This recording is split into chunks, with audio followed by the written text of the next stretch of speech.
Hello, Dr. Pragna. Can we discuss few myths and facts today? Yes. Every wound heals on its own. No.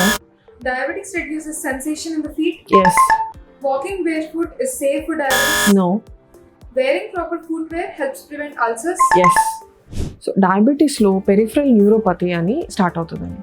Peripheral neuropathy ఏంటి అంటే sensation అనేది వాళ్ళకి తక్కువ ఉంటుంది. So వాళ్ళు heat మీద నడిచినా కోల్డ్ మీద నడిచినా వాళ్ళకి సెన్సేషన్ అనేది చాలా తక్కువ ఉంటుంది. సో అల్సర్ ఫామ్ అయిపోయినా సరే చాలా వరకు వాళ్ళకి కొంతకాలం వరకు తెలియకుండా ఉంటుంది. అప్పటికే అది ఇన్ఫెక్ట్ అయిపోయే అవకాశం ఉంటుంది. సో డయాబెటిక్ ఉన్న వాళ్ళు రెగ్యులర్గా proper footwear and proper skin care అనేది చాలా చాలా ఇంపార్టెంట్. రోజు ఫేస్ని ఎలా అయితే చూసుకుంటూ ఉంటారో కాళ్ళను కూడా అలాగే చెక్ చేసుకుంటూ ఉండాలి. అండ్ స్కిన్ కేర్ మాయిశ్చరైజర్ అనేది రెగ్యులర్గా పెడతా ఉండాలి. షుగర్స్ అనేవి కంట్రోల్లో ఉండాలి. సో ఎవ్రీ అల్సర్ దానంతట అది హీల్ అయిపోవడం అనేది ఫాల్స్ అండి. ఎందుకంటే చాలా వరకు అల్సర్స్ మైక్రో యాంజియోపతి వల్ల, అంటే సర్క్యులేషన్ తక్కువ అవడం వల్ల కూడా వస్తుంది. సో డయాబెటీస్ ఉన్న వాళ్ళకి ఈ మైక్రో యాంజియోపతి అనేది మోస్ట్ కామన్. సో సర్క్యులేషన్ అనేది కనుక తక్కువ ఉంటే ఫస్ట్ సర్క్యులేషన్ ఇంప్రూవ్ చేస్తే అప్పుడు అల్సర్ హీలింగ్ అనేది బెటర్ ఉంటుంది వాళ్ళకి. Thank you.